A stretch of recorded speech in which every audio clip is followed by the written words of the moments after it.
નમસ્કાર વિદ્યાર્થી મિત્રો, ગુડ ઇવનિંગ. પહેલી વખત મળ્યા છો તો સુપ્રભાતમ, શુભ મધ્યાહન, શુભ સંધ્યા. બધા મજામાં હશો એવી આશા રાખું છું અને હું પણ મજામાં છું. તમારો પ્રશ્ન હશે, અમુક હિતેચ્છુઓ હશે એનો પ્રશ્ન હશે, બાકી કે હાલો સર બીમાર પડ્યા તો વાંધો નહીં, જે એકાદ બે પીરિયડ ગયા.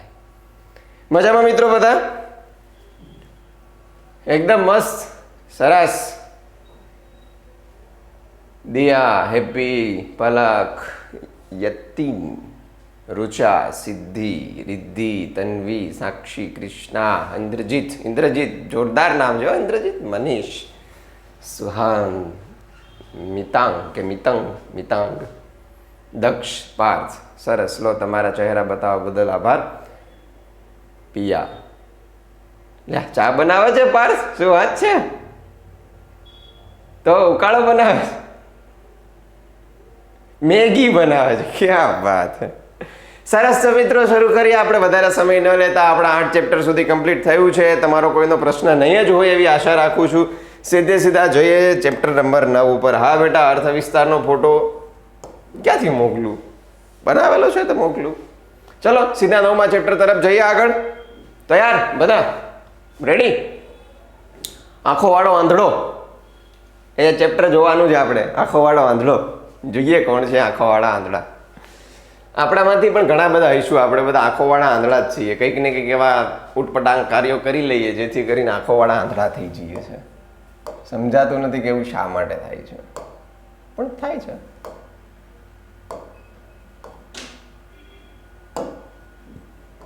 તો આંખોવાળો આંધળું થવું નહીં, એના કરતા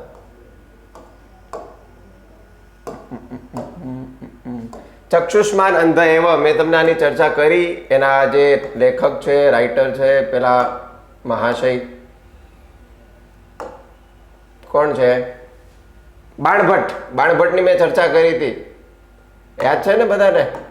પેલા સમ્રાટ જેમને દહીં ખવડાવી દીધું હતું, પછી દહીં ખાવાની મેં તમને પણ ના પાડી હતી કે દહીં ખાવું નહીં, બરાબર છે? તો ખાસ મિત્રો આપણા આંખો હોવા છતાં પણ આંધળો હોય છે, એ ચક્ષુષ્માન અંધ. ક્રોધી વ્યક્તિની વાત કરે છે. જોઈએ કે ભાઈ 7મી સદીના પૂર્વાર્ધમાં મુખ્ય છે આપણી પાસે બાણભટ્ટ, અને એમણે લખેલું છે હર્ષચરિતમ કાદંબરી. બરાબર? તો એ કાદંબરી ને હર્ષચરિતમને જોવાનું છે. ગદ્ય કાવ્ય 2 ગ્રંથો રચ્યા. જો અહીંયા 2નું વર્ણન છે. ભલે આપણું ચેપ્ટર માત્ર હર્ષચરિતમમાંથી આવેલું છે, પણ અહીંયા લખેલું છે સાથે સાથે એક બીજું પણ ઐતિહાસિક હર્ષચરિતમની સાથે કાદંબરી. તો સપોઝ કદાચ કાદંબરી કોણે લખેલું છે એવું પૂછાઈ શકે. કોઈક હોય પીને પેપર કાઢી લે, કંઈ નક્કી નહીં, પણ હર્ષચરિતમ બરાબર મેઇન, જેમાંથી આપણી કથા વસ્તુ લીધેલી છે. પિતામહ બ્રહ્માની જો હર્ષચરિતમના પ્રથમ ઉચ્છ્વાસ એટલે કે એક પ્રકારનું પ્રકરણ. જેવી રીતે ગીતાજીની અંદર 18 અધ્યાયો છે, તો દરેકને અધ્યાય વાઇઝ પાર્ટીશન કર્યું. મહાભારતની અંદર 18 પર્વ છે, પર્વની અંદર પાછા અધ્યાયો. તો એવી રીતે ભાગ પાડવામાં આવ્યા છે. જેમ પંચતંત્રમાં તંત્ર, પહેલું તંત્ર, બીજું તંત્ર, ત્રીજું તંત્ર, સેમ 8 ઉચ્છ્વાસો છે. તો મુખ્ય 8 પ્રકરણોને ઉચ્છ્વાસ નામ આપી અને પછી પહેલામાં ઉચ્છ્વાસમાંથી લીધેલું છે કે બ્રહ્માજીની સભામાં દુર્વાસા છે સામવેદના મંત્રનું ગાયન કરતા હતા. મંત્રોનું ગાયન જે કરવામાં આવે છે, એક જ વેદ છે જેનું ગાયન કરવામાં આવે ને એ છે સામવેદ. અન્ય વેદો છે એનું ગાયન નહીં, પણ એનું પઠન કરવામાં આવે. તો જ્યારે ગાયન કરતા હતા તો કોઈ અન્ય મુનિની સાથે એમનો ઝઘડો થયો, મંત્ર ગાયનમાં ભૂલ થઈ. એ ભૂલ થવાથી સરસ્વતી દેવી જે જ્ઞાનના છે, વિદ્યાના દેવી છે, માં સરસ્વતીને શું થયું? હસવું આવી ગયું. હવે હસવું આવવાથી પેલા ઓલરેડી એક તો જે ક્રોધથી ફેમસ છે, ક્રોધી જેવું એને ઓલરેડી વિશેષણ મળેલું છે, એવા દુર્વાસા પોતાનું અપમાન સમજી અને ક્રોધ આવ્યો.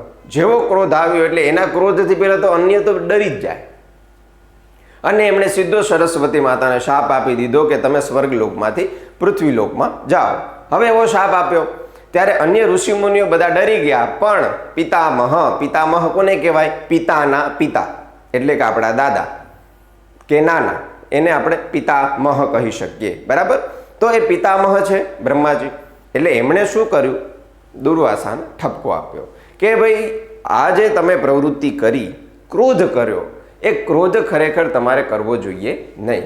ક્રોધ કરવાની અસરો શું થાય છે, ક્રોધ કરવાથી શું ફળ મળે છે, ક્રોધ કર્યા બાદ એના દુષ્પરિણામો કેટલા કેટલા છે, આ બધી જ ચર્ચાઓ અહીંયા કરવામાં આવી છે. અને આપણે સૌ પણ જાણીએ છીએ કે ક્રોધનું અંત હંમેશા કંઈક નુકસાની છે. એક ગુજરાતીમાં બહુ સરસ સુવિચાર પણ છે કે ક્રોધ શું છે, અન્યએ કરેલી ભૂલ એની સજા તમે તમારી જાતને આપો છો જો તમે ક્રોધ કરો છો. માટે ક્રોધથી અંદરથી અને બહારથી તમે જેની સાથે ક્રોધ કર્યો એની સાથે તમારા વ્યવહાર પણ બગડ્યા, અને સાથે સાથે એની પહેલાં એ જ ચેપ્ટરની અંદર કહેવા માગે છે કે બહારની પ્રવૃત્તિ તમારી શારીરિક પછી થશે, પણ અંદરથી તમારું શરીર છે એ પહેલાં નાશ પામશે. તો આખી એની ચર્ચા છે. જોઈએ આપણે ક્રોધથી માણસની મતિ સારા કે નરસો, પછી શું સારું શું ખરાબ. ક્રોધમાં ભાઈ ભાઈ ઉપર હથિયાર ચલાવી દે છે, એકબીજાને મારી નાખે છે, કોઈ માતા પિતા ઉપર એ હાથ ઉપાડી લે છે. આવા કિસ્સાઓ છે. કોઈ પોતાના સંતાન ઉપર પણ બહુ અઘરી રીતે એને સજા આપી દે છે. કોઈક શિક્ષકો વિદ્યાર્થી ઉપર ક્રોધમાં ને ક્રોધમાં અઘરા સજાઓનો પ્રકાર હોય છે, હળવી, મીડિયમ અને હાર્ડ. તો બહુ અઘરી સજાઓ આપતા હોય છે કે જે ખરેખર જરૂરી હોતી નથી. એવી રીતે માતા પિતા પણ સંતાનો ઉપર વધુ પડતો ઘણી વખત એટલા માટે તો હિંસાનું પછી અલગથી એક્ટ બનાવવો પડ્યો કે ભાઈ આ પ્રકારની હિંસાઓમાં કરવી નહીં.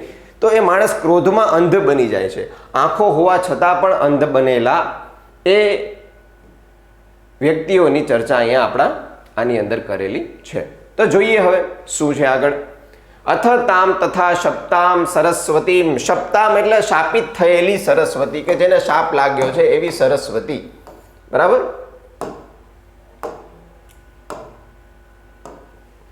તામ તથા શપ્તામ સરસ્વતીમ.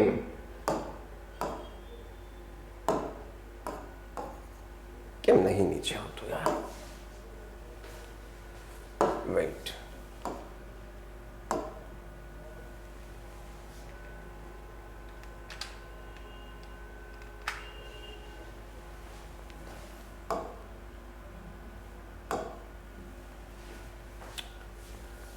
શાપિત થયેલી સરસ્વતીને પિતામહો મંગલપટ હે ન એવ. મંગલપટ, પટહ એટલે નગારું, મંગળ ધ્વનિ કરનારા નગારાથી શું કરે છે? ક્રોધિત. કે હવે આવી જાઓ.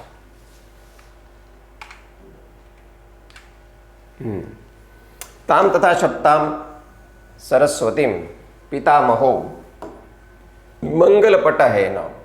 પિતામહ એટલે બ્રહ્માજી. દૃષ્ટવા શાપિત થયેલી સરસ્વતીને જોઈને સંબંધક ભૂત કૃદંત. પિતામહ શું કરે છે? પટહ એટલે નગારું, મંગલ એટલે મંગલ ધ્વનિથી એની જેમ, જાણે કે એક મંગલ ધ્વનિ રૂપી નગારું વાગતું હોય એની જેમ સ્વરેણ એવા અવાજથી આશાહ. આશાહ એટલે બધી દિશાઓ, બહુવચન છે.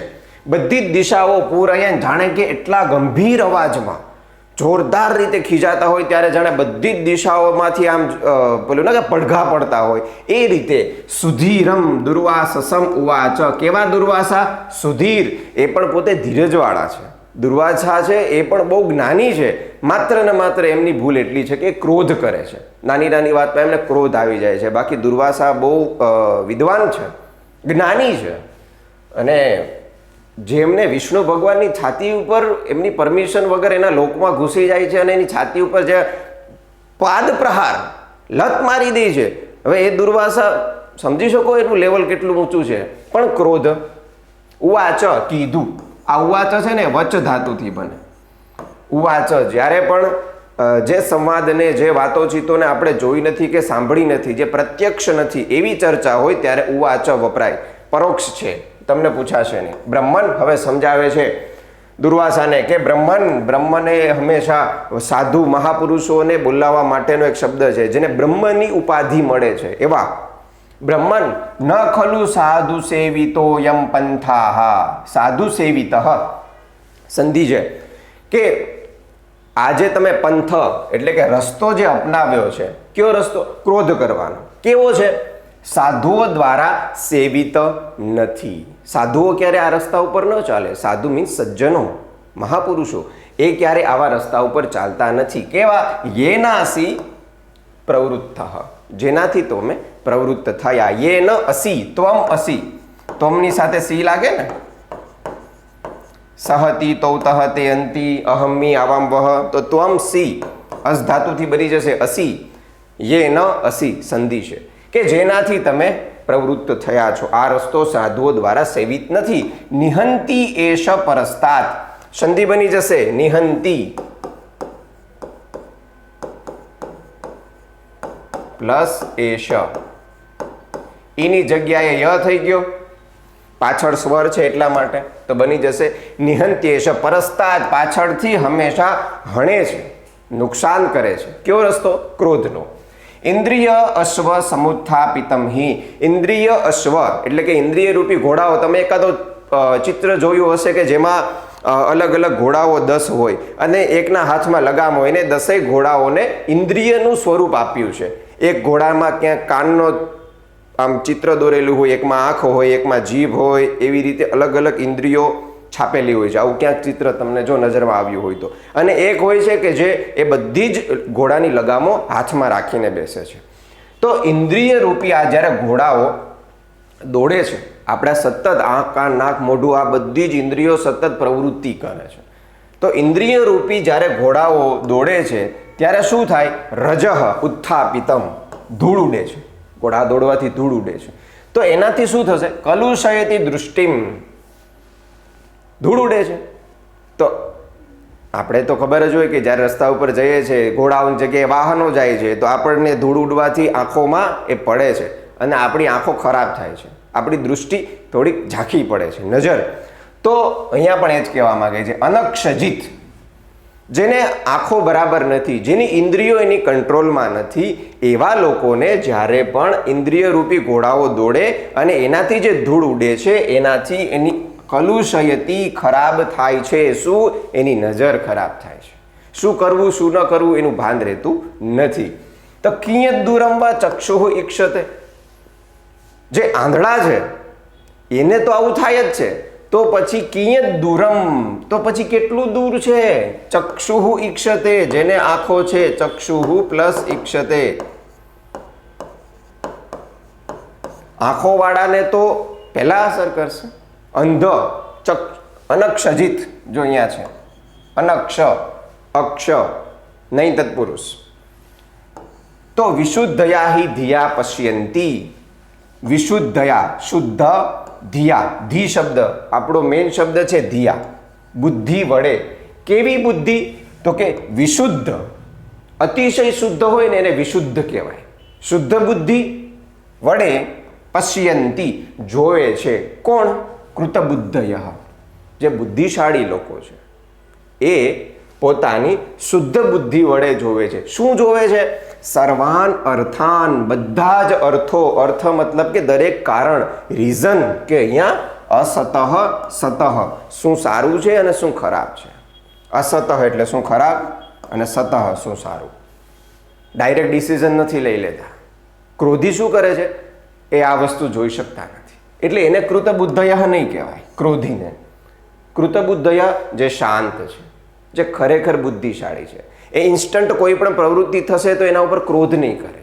એ સમજશે, આખી પરિસ્થિતિ સમજશે, જાણશે, ત્યારબાદ ડિસિઝન લેશે. અસતઃ અને સતઃ, રોંગ અને રાઈટ, આ બે વસ્તુ જાણે છે અને પછી જ એ હંમેશા ડિસિઝન લે છે.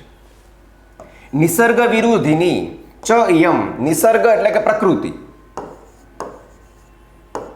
આપણને ખબર છે કે પાણી અને અગ્નિ બે એક સાથે રહી શકે નહીં. પાણીની પ્રકૃતિ અલગ છે અને અગ્નિની પ્રકૃતિ પણ અલગ છે. પ્રકૃતિ એટલે સ્વભાવ. તો અહીંયા ઉપમા આપી ક્રોધની અને ધર્મની. શું ઉપમા આપી? કોની સાથે? તો કે અમે ધર્મ અને ક્રોધ આ બે કેના જેવા છે? પયઃ પાણી અને પાવક અગ્નિ, આ બે જેવા છે. જેમ પાણી અને અગ્નિ સાથે ન રહી શકે એવી જ રીતે ધર્મ અને ક્રોધ એકત્ર વૃત્તિ ન રહી શકે. ધર્મય કરવાનો, તમે સાધુ છો અને સાથે સાથે તમે ક્રોધ પણ કરો છો, તો આ કઈ પ્રકારનું બેલેન્સ છે? આ કોઈ જાતનું બેલેન્સ બનતું નથી. એક બાજુ તમે સાધુ પુરુષ તરીકેની તમારી એક છાપ ઊભી કરો છો અને બીજી બાજુ તમે ક્રોધ કરો છો, નહીં ચાલે. તો આ કેવું છે? નિસર્ગ વિરોધી છે, પ્રકૃતિથી વિરુદ્ધ છે. પ્રકૃતિ વિરુદ્ધ છે. પાણી અને અગ્નિની જેમ ધર્મ અને ક્રોધ બંનેની એકત્ર વૃત્તિ એ એક સ્વભાવ કેવો છે? પ્રકૃતિ વિરુદ્ધ. આલોકમ અપહાય કથમ તમસે નિમજ્જસી. આલોકમ એટલે પ્રકાશ. પ્રકાશને અપહાય છોડીને, અપહાય સંબંધક ભૂત કૃદંત. આલોકમ અપહાય કથમ, શા માટે? તમસ અંધકાર. અંધકારમાં નિમજ્જસી, શા માટે સ્નાન કરો છો, દુબાકા મારો છો? એ અર્થમાં કહે છે તમારી પાસે આટલી બધી સાધુત્વ છે, તમે તપસ્વી છો, તો તમે જ્ઞાની છો, તો એ પ્રકાશને છોડી અને ક્રોધરૂપી અંધકાર, આ તમસ, એમાં શા માટે તમે નિમજ્જસી ડૂબો છો? નિમજ્જન કરવું, નાવવું એવો અર્થ છે. તો શા માટે એવું કરો છો? ક્ષમાહિ મૂલમ સર્વ તપસામ. બધી જ તપસ્યાઓ, ગમે એવડા તપસ્વી થઈ જાઓ, પણ બધી જ તપસ્યાઓનું મૂળ, તપસ્વી એટલે ઇઝ નોટ ઓનલી કે તમે દાઢી વધારી લો અને માથે સફેદ વાળ કરીને પછી એક આમ બાંધી દો અને બે માળા અહીંયા ચડાવી લો ને અહીંયા ચડાવી લો અને કમ્પ્લીટ થઈ ભસ્મ કરીને આ ધ્યાન બેસી ગયા, ઓમ નમઃ શિવાય, ઓમ નમઃ શિવાય, તો કે તમે તપસ્વી ના, પાખંડ હોય. તપસ્વી ઇટ્સ સેન્સ ઓફ કે તમે તમારા કર્તવ્યની અંદર પૂરેપૂરું નિષ્ઠાપૂર્વક કાર્ય કરો છો, તમે તપસ્વી છો. અત્યારે તમે જે કરો છો એ તપસ્યા છે. સવારથી લઈને રાત સુધી તમારો એક જ ટાર્ગેટ છે અને એ ટાર્ગેટની અંદર તમે કોઈને પણ નડ્યા વગર માત્ર ને માત્ર તમારા ગોલને પૂરો કરવા માટે થઈને કન્ટિન્યુ કરો છો. તમે શું કરો છો? તપસ્યા. ઇટ ઇઝ તપસ્યા, તપ છે. આ શું છે? તપ છે. આને તપ કહેવાય. તપ એટલે કે પહાડોમાં ચાલ્યા જાઓ ને ઘર સંસાર છોડીને પછી એક વસ્ત્ર ધારણ કરીને બેસી જાઓ આસન નાખીને, ના, એ નથી. તપસ્યા છે કે તમે તમારા ગોલને અચીવ કરવા માટે માત્ર ને માત્ર એ જ વિષયમાં ધ્યાન લગાડો છો, તપસ્યા છે. તો ક્ષમા, આ દરેક તપસ્યાનું મૂળ શું છે? ક્ષમા આપવી, માફ આપવું, લેટ ગો કરો, જવા દો. ભૂલ થઈ ગઈ, ઓલો કોઈ ઝબડાથી ઓવરટેક કરી જાય ને તો આપણે એક બે ગાળો ભાંડી દઈએ છીએ એને ક્રોધમાં. તરત આપણો ક્રોધ કેવો ઇન્સ્ટન્ટ આવવા મળે આપણને. જો તમે ઓબ્ઝર્વેશન કરજો, કોઈક નાનો ભાઈ કે નાની બેન બાજુમાં આપણે વાંચતા હશો નીકળે અહીંયા જવાનું, તરત આપણે એને વડકું ભરી દઈએ. હું બાજુમાં આવે છે, ડિસ્ટર્બ કરે, જવા દે ને. તમે 2 મિનિટ ફ્રેશ થઈ જાઓ, તમારી બાજુમાં આવે છે, ઇન્સ્ટન્ટ આપણને આપણા ઉપર પણ ક્રોધ આવે છે. આપણા ના, પોતાના લોકો, એના પર પણ ક્રોધ આવે છે. આપણને મમ્મી પપ્પા કોઈ સલાહ આપે છે, ખીજાય છે, શિક્ષકો ખીજાય છે, ગુરુજનો કંઈક ઠપકો આપે, આપણને ક્રોધ આવે છે. હું મમ્મી આખો દી આવું નવું કહેતા કરતી હોય, હું પપ્પા હવે તમે હવે રહેવા દો, અંદરથી ક્રોધ આવે છે. માત્રા ઓછી હોય છે કારણ કે આપણને એની મર્યાદા ખબર છે. બહાર જશું મિત્રો સાથે, ક્રોધની માત્રામાં ફેરફાર થશે, બથોબથ આવી જશું. ક્યાંક અંદરથી કોઈની સામે વ્યક્ત નહીં કરી શકતા હોય તો અંદરથી ક્રોધિત થઈને પછી તો કે એસિડિટી થઈ ગઈ, માથું ચડી ગયું ને પેલું થઈ ગયું, પિત્ત થઈ ગયું ને આ થઈ ગયું, એ ક્રોધની અસરો છે. ક્રોધ. તો ક્ષમા આપો. બધી જ તપસ્યાઓનું મૂળ શું છે? ક્ષમા. જો આ છે ને આપણી અંદર છે, પરદોષ, આપણને આ લાઈન બહુ લાગુ પડે બધાને. પરદોષ દર્શન દક્ષા. પરસ્ય દોષ, બીજાના દોષ, દર્શન જોવા, બીજાના વાંક જોવામાં, દર્શન કરવું એટલે જોવું. એમાં શું છે? દક્ષ, માસ્ટર. દક્ષ એટલે શું થાય? જે નિપુણ છે. નિપુણ કેમાં નિપુણ? બીજાના દોષ દર્શન, બીજાના દોષ જોવામાં જે નિપુણ છે. સતત ઓલાએ આમ કર્યું, એનો આ વાંક છે, ઓલાએ આમ કર્યું, એનો આ વાંક છે, એના પોતાનું કોઈ દી જોતા જ નહીં. હું તો દૂધથી જ ધોયેલો, આખી દુનિયા ખરાબ છે, હું એક જ સારો. આવી દૃષ્ટિ કુપિતા બુદ્ધિ, આવી કુપિત, ક્રોધિત થયેલી. જોજો આપણને ગુસ્સો આવે ત્યારે આપણે હંમેશા સામેવાળાના વાંક જ બતાવશું કે તે આમ કર્યું હતું, તે આમ કર્યું હતું, તે દિવસે આમ કર્યું હતું, તે પેલા જૂનું ઉખેડમાળો કેટલો બધો નીકળી જાય. કુપિતા બુદ્ધિ ન તે આત્મદોષમ પશ્યતિ. જો અને ત્યારે પોતાનો એક વાંક નહીં દેખાય આપણને. ઇવન કે આપણે ઓલરેડી આપણાથી મોટા છે એની સામે ક્રોધ કરીએ છીએ તોય આપણને આપણો તો વાંક જ નહીં દેખાય. સૌથી મોટો જ વાંક એ છે કે આપણે ક્રોધ કરીએ છીએ. ન તે આત્મદોષમ પશ્યતિ. ના જોવે ભાઈ, પોતાની ભૂલ, પોતાનો વાંક ન દેખાય. જે બીજાના ભૂલને જોવામાં જે સતત સતત નિપુણ છે એવી કુપિતા બુદ્ધિ આત્મદોષમ ન પશ્યતિ ક્વ મહાતપો ભાર વૈવધિકતા. હવે કઈ છે ક્વ, ક્યાંય કે મહાન તપસ્વીઓનો ભાર વહન કરનારી તમારી શક્તિ, અને ક્વ પુરોભાગિત્વ, અને ક્યાં આવું અધમ કાર્ય, ક્રોધની પ્રવૃત્તિ. કમ્પેરિઝન કરે છે, યાર તું આટલો બધો સારો માણસ છો અને આવા કામ કરે. ઈ સેન્સમાં કે ક્યાં મહાન તપસ્વીઓનો ભાર વહન કરનારા, મહાન તપનું વહન કરનારા એવા તમે દુર્વાસા, ક્વ પુરોભાગિત્વ, આવું કરો છો. અતિરોષણ ચક્ષુષ્માન અંધ એવ. અતિરોષણ, જે અત્યંત ગુસ્સે છે, કુપિત છે, ક્રોધિત છે, એ કેવો છે? ચક્ષુષ્માન, આંખો હોવા છતાં પણ, અંધ એવ જન, આંધળો જ છે. નહીં કોપ કલુષિતા વિમૃશતિ મતિ કર્તવ્યમ અકર્તવ્યમ. કોપ કલુષિત, કોપે ન કલુષિત, ક્રોધથી કલુષિત થયેલી, દૂષિત થયેલી. ક્રોધ આવ્યો છે મતલબ એ બુદ્ધિ ખરાબ થઈ ગઈ, તો એ શું કરશે? વિમૃશતિ ન, શું? મતિ, એવી બુદ્ધિ, કર્તવ્યમ અને અકર્તવ્યમ, એને જાણી શકતી નથી. કર્તવ્યમ એટલે શું કરવું જોઈએ, અકર્તવ્યમ શું ન કરવું જોઈએ, આ જાણી શકતી નથી. ક્રોધથી કલુષિત, ખરાબ થયેલી, જેમ ગટરથી અને કીચડથી કલુષિત થઈ જાય ને પગ, લાઈક ધેટ ક્રોધથી પણ આપણી મતિ કલુષિતા. કલુષિતા મતિહિ, આ શબ્દો આડાવડા છે. કોપ કલુષિતા મતિહિ ન વિમૃશતિ, શું? કર્તવ્યમ અકર્તવ્યમ, નહીં, જાણી શકતી નથી. હી એ કયો અર્થ છે? ચોક્કસપણે આમ જ કરી શકતી જ નથી. કુપિતસ્ય પ્રથમમ અંધકારી ભવતી વિદ્યા તતઃ ભ્રુકુટિ. કુપિત, જે ક્રોધિત છે, એને સૌથી પહેલું શું થાય? એની વિદ્યા અંધકારી ભવતી, વિદ્યા નાશ પામે છે, એનું નોલેજ આ બધું વયું જાય. તમારી વિદ્યા જાય તો જ તમને નહીં ખબર પડે ને કે મારા વ્યક્તિની સામે આવા શબ્દો વાપરવા જોઈએ કે ન વાપરવા જોઈએ, આની સાથે મારે ઝઘડો કરવો જોઈએ, પ્રહાર કરવો જોઈએ કે નહીં. વિદ્યા વગર તો નહીં ખબર પડે. અને ક્રોધિત વ્યક્તિની સૌથી પહેલી નાશ થાય છે વિદ્યા, એને ભાન જ નથી રહેતું. તતઃ ભ્રુકુટિ, અને ત્યારબાદ બાહ્ય દેખાવ. આપણે જે મૂવીઝમાં જોઈએ છે ને, બધા ક્રોધ બનાવટી છે. હકીકતે જ્યારે ક્રોધિત વ્યક્તિને તમે જોશો અથવા તમે ભવિષ્યમાં ક્યારેક ક્રોધ આવશે, કંટ્રોલ બહાર જો જશો તો આ વસ્તુ ફીલ કરજો, ધ્રુજવા મળશે. આ આંખો, નાક અને તમારા હોઠ આ ધ્રુજવા મળશે લિટરલી, અને તમે લાલ ટમેટા જેવા થઈ જશો. ત્યારે છે ને ક્રોધ આવે ને તો એકવાર હરીસા સામે જોઈ લેવું, એટલે ક્રોધ શાંત થઈ જશે.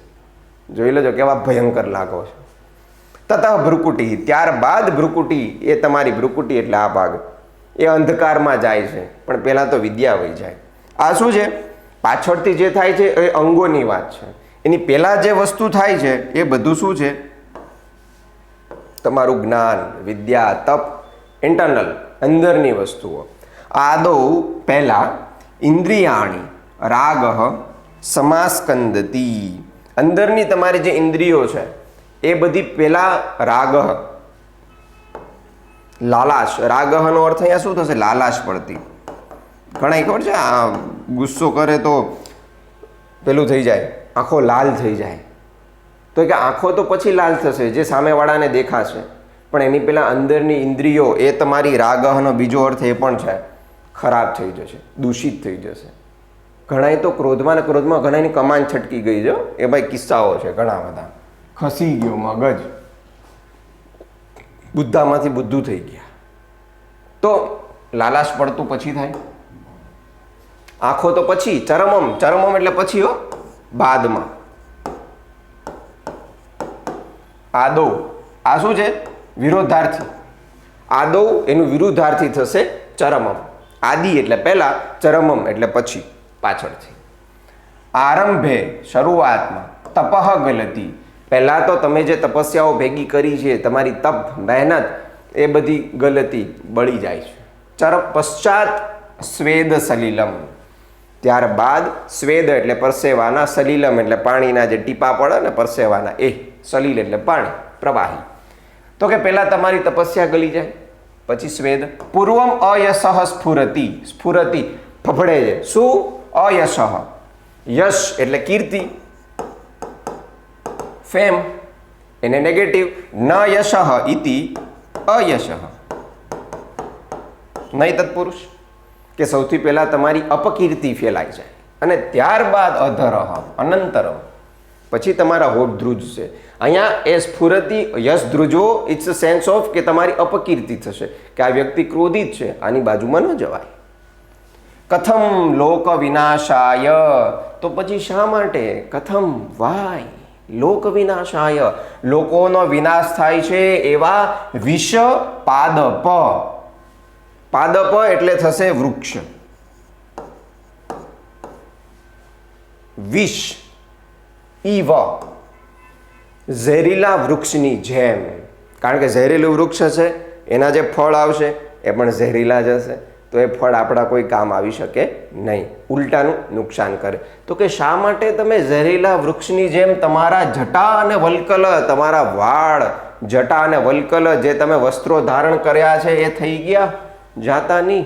શા માટે એવા બનાવી દીધા? કારણ કે સાધુ પુરુષો તો હંમેશા પરહિત નિરત, બીજાના હિતમાં હંમેશા સક્રિય હોય છે. પરોપકારાય પુણ્યાય પાપાય પરપીડનમ, આ નિયમ છે. પરોપકાર જ પુણ્ય છે, તો તમે તો અહીંયા ઊંધું જ કરો છો. એવું શા માટે? કથમ આવો પ્રશ્ન કરતા જાય છે ને ખીજાતા જાય છે બ્રહ્માજી. અનુચિતા ન ઉચિતા, નહીં તત્પુરુષ. ન ઉચિતા, ઉચિત નથી. શું અનુચિતા? તો કે વૃત્ત મુક્તા ચિત્ત વૃત્તિ. અનુચિતા અહીંયાથી અહીંયા સંબંધ છે આખો. વૃત્ત મુક્તા કંટ્રોલ વગરની. શું? ચિત્ત વૃત્તિ, તમારી મન, તમારી બુદ્ધિ, તમારી મતિ અયોગ્ય છે. કેવી? કંટ્રોલ વગરની જે અમારી બુદ્ધિ છે એ કેવી છે? ન ઉચિતા, ઉચિત નથી. ખલુ અસ્ય મુનિવેશસ્ય હારયષ્ટિ ઇવ, કોની જેમ અનુચિત નથી આ? તો કે હારમાળા, જે એક હારયષ્ટિ એટલે હારમાળા હોય, તો હારમાળાની અંદર મણકા છે પરોવેલા હોય, પછી તમે જ્યારે એક જ ધાગો એક સાઈડથી ગમે ત્યાંથી કટ કરો તો બધા જ તમારા પારાઓ કે તમારા ફૂલ કે જે તો પરોવ્યું હશે એ બધું વિખાઈ જશે, ફેલાઈ જશે. તો એની જ જેમ તમારી આ જે વૃત્ત મુક્તા, જો એ કંટ્રોલ વગરની થઈ ગઈ ને, એ માળા જો તૂટી ગઈ, કપાઈ ગઈ, તો કંટ્રોલ વગરની થઈ ગઈ, પછી એ મોતીના દાણા હાથમાં ન આવે ઘડીકમાં. એની જેમ તમારી આ જે ચિત્તવૃત્તિ છે એ પણ હારયષ્ટિ, એની જેમ કેવી છે? વૃત્ત મુક્તા છે, કંટ્રોલ વગરની છે. તો મુનિવેશની આ ચિત્તવૃત્તિ, તમે મુનિવેશ ધારણ કરેલો છે તો એની તમારી આ ચિત્તવૃત્તિ એટલે કે તમારી માનસિકતા આવી છે. શૈલુષ ઇવ વૃથા વહસી. શૈલુષ એટલે કે નટ. નટ ઇઝ લાઈક એક્ટર. એક્ટરની જેમ. હવે એક્ટિંગ કરતો હોય તો એ તો આજે રાવણ બનશે ને આવતીકાલે રામ બનશે. એક્ટર માટે તો બધા પાત્રો સરખા. ત્રીજે દિવસે શિવ બનશે, ચોથે દિવસે કૃષ્ણ બનશે. એક દિવસે એક મૂવીમાં વિલન હોય તો બીજા કોઈ મૂવીમાં હીરો પણ હોય.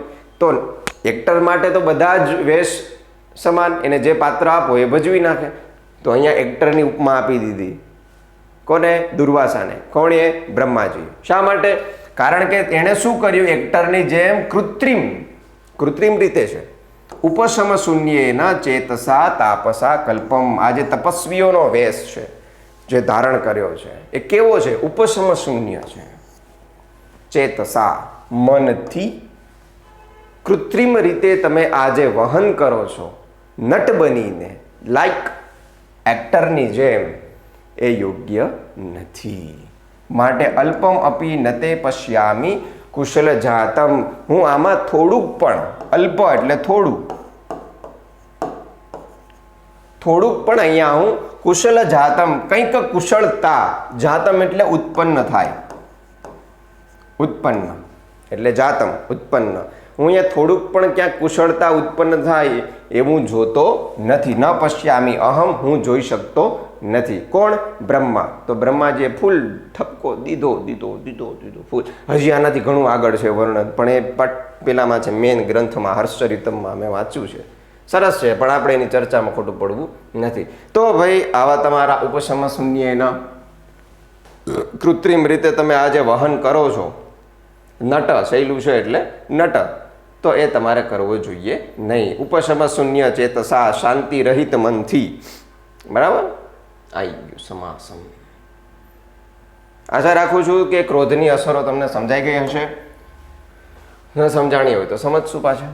મંગલપટ, મંગળપટ, મંગળરૂપી પટ એટલે કે પટહ નગારું. તો નગારાને ઉપમા આપી છે કેવી? મંગળની. તો વિશેષ્ય વિશેષણ માટે થઈ ગયું કર્મધારય. એક પૂર્વ શબ્દ, આ મંગલ શબ્દ શું છે? વિશેષણ છે. કોનું? પટહ નગારાનું. સાધુ સેવિત, સાધુઓ દ્વારા સેવિત, થી થકી વડે, થી દ્વારા વડે તો તૃતીયા. તો સાધુભિઃ સેવિત તૃતીયા તત્પુરુષ સમાસ. વિશેષ મેન્શન કરવા જેવું. ઓલા લખવાવાળા જેણે બુક બનાવી છે લખજો, સાથે સાથે જોડાઈ જજો. ઇન્દ્રિય અશ્વ સમુત્થાપિતમ. જો આમાં છે ને, આમાં ઘણા બધા શબ્દો છે જે મોટા મોટા છે, તો એને 2-3 સમાસ એક જ શબ્દના થશે, થઈ શકે મોટા મોટા. એટલે તો પેલા કાદંબરીમાં એ જ કર્યું છે ને, સમાસની લાઈનોની લાઈનોની લાઈનોની લાઈનો જવા જ દીધી, જવા જ દીધી. તો પેલા તો ઇન્દ્રિયાણી અશ્વાહા, ઇન્દ્રિય અશ્વાહા. કેવા અશ્વો? તો કે ઇન્દ્રિય રૂપી. તો અશ્વને વિશેષણ આપી દીધું. કેનું? ઇન્દ્રિયનું. કે ઇન્દ્રિય રૂપી ઘોડા, માટે કર્મધારય. ઇન્દ્રિયાશ્વાહા, આ શબ્દ જ કર્મધારય. પછી ઇન્દ્રિય રૂપી અશ્વોથી સમુત્થાપિતમ, એના વડે, એનાથી, સમુત્થાપિતમ સ્થાપિત કરેલી, તો થી થકી વડે, માટે અહીંયા તૃતીયા તત્પુરુષ. તો જ્યારે તમને આ શબ્દ આવે ઇન્દ્રિયાસ્વ સમુત્થાપિતમ, આખો શબ્દ, તો તૃતીયા તત્પુરુષ. અને માત્ર સોરી ઇન્દ્રિય સ્વાહા એટલું આવે તો કર્મધારય. બરાબર. કૃતબુદ્ધય, જેની બુદ્ધિ, કૃતા બુદ્ધિ યેન સહ, જેની બુદ્ધિ હોશિયાર છે, સ્માર્ટ છે તેવા. નિસર્ગ વિરોધિની, નિસર્ગ એટલે પ્રકૃતિનો વિરોધ કરવા વાળી, પ્રકૃતિનો વિરોધ, તો નોની નુના ષષ્ઠી તત્પુરુષ. પયઃ અને પાવક, પયઃ એટલે પાણી ને પાવક એટલે અગ્નિ. તો પાણી અને અગ્નિ, તો અનેથી જોડાયેલા શબ્દો હોય એમાં શું લાગી જાય? અને કે આવા શબ્દોથી હોય ત્યારે દ્વંદ્વ સમાસ થાય છે. ધર્મ અને ક્રોધ, ધર્મ અને ક્રોધ અને દ્વંદ્વ. સર્વ તપસામ, સર્વ તપ, કેવું તપ? તો કે બધું જ તપ.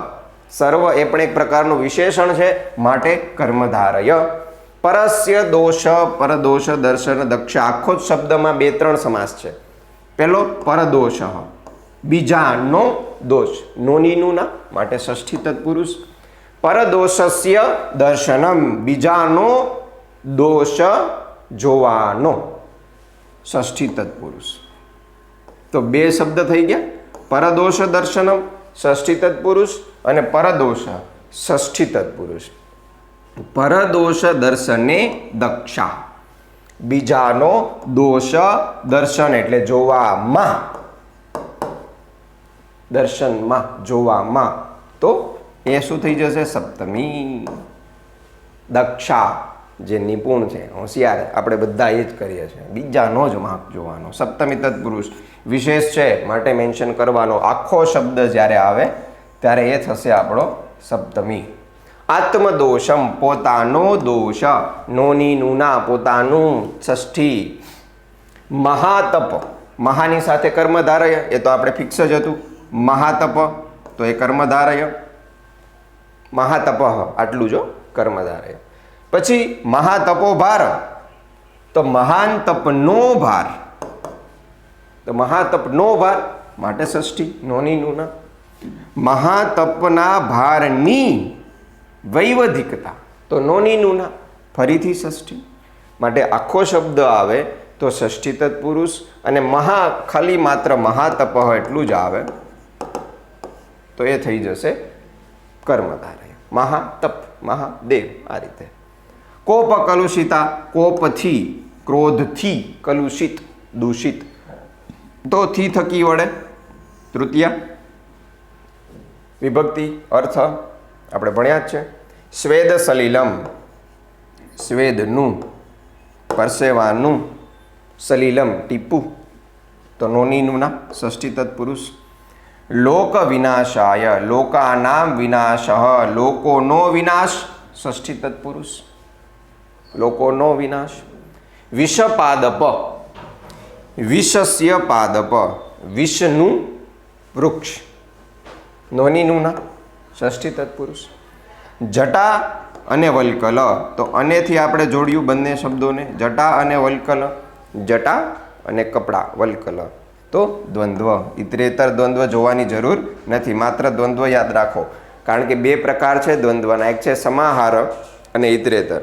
એમાં સમાહારના માત્ર બે જ આખી બુકની અંદરથી છે, એ આગળ આવશે. ચેપ્ટર નંબર તોમેકા ભવાનીમાં છે સ્તોત્ર મંત્રમ, અને છેલ્લા ચેપ્ટરમાં છે 18મા ચેપ્ટરમાં બે જ છે, તો એ ત્યારે આવશે ત્યારે જોઈ લઈશું. બરાબર. સમાહારના મુનિવેશ, મુનિનો વેશ, નોની નુના, મુનિનો વેશ ષષ્ઠી તત્પુરુષ. હાર યષ્ટિ, હાર એવ યષ્ટિ, યષ્ટિ એટલે કે માળા. કોની? તો કે હાર, હાર એવી રૂપી, હાર રૂપી માળા માટે કર્મધારય. તો આને વિશેષ મેન્શન કરજો, આઈએમપી જેવું લાગે છે મને. હાર યષ્ટિ કર્મધારય સમાસમાં. વૃત્ત મુક્તા, વૃત્તથી મુક્ત તૃતીયા તત્પુરુષ, થી થકી વડે. ચિત્તવૃત્તિ, ચિત્તની વૃત્તિ, નોની નુના ષષ્ઠી, ચિત્તની વૃત્તિ. ઉપશમ શૂન્ય, ઉપશમે ન શૂન્ય તૃતીયા તત્પુરુષ, શાંતિથી, શૂન્ય રહિત છે, ઝીરો છે. તાપસા, તપસ્ય આકલ્પ, તપસ્વીનો આકલ્પ એટલે વેશ, તો તપસ્વીનો વેશ, તો નોની નુના માટે ષષ્ઠી તત્પુરુષ. ક્લિયર? તો આ રીતે તમારું અઘરામાં અઘરું ચેપ્ટર બહુ સહેલી રીતે પૂરું થયું. ક્રોધ છે, આપણને આ ચેપ્ટરમાંથી શું આવી શકે ખબર છે તમને? ક્રોધની શારીરિક અસરો. એકાદું એમસીક્યુમાંથી આવે તો ઠીક છે, નહીંતર જે પ્રશ્ન જવાબ પણ આ પ્રશ્ન જવાબ છે એક જ શબ્દોમાં છે, કરી લેજો. સમાસ સંધિ આ 5 અને આ 2, આને ખાસ કરી લેજો. પ્યોર ગુજરાતીમાં આપણે જે ભણ્યા ને અત્યારે જે ચર્ચાઓ કરીને એ એક્સ્ટ્રા ચર્ચાઓ પણ તમે તમારા શબ્દોમાં લખી શકો, એટલા માટે જ મેં ચર્ચાઓ તમને ડીપમાં કરી કે ક્રોધની અસરો અને બ્રહ્માનો દુર્વાસાને ઠપકો એમ કીધું હોય તો આખે આખું ચેપ્ટર ઉતારી જ દેવાનું. સરસ્વતીજીને શાપ આપ્યો ત્યાંથી લઈને છેલ્લે તને કહી દીધું કે ભાઈ તું એક્ટરની જેમ આ કરે છે, આમાં કંઈ શાંત મને કંઈ કલ્યાણ દેખાતું જ નથી, ત્યાં સુધીનું બધું બરાબર તો થઈ શકે. સહેલું છે. ત્વમેકા ભવાની હે માં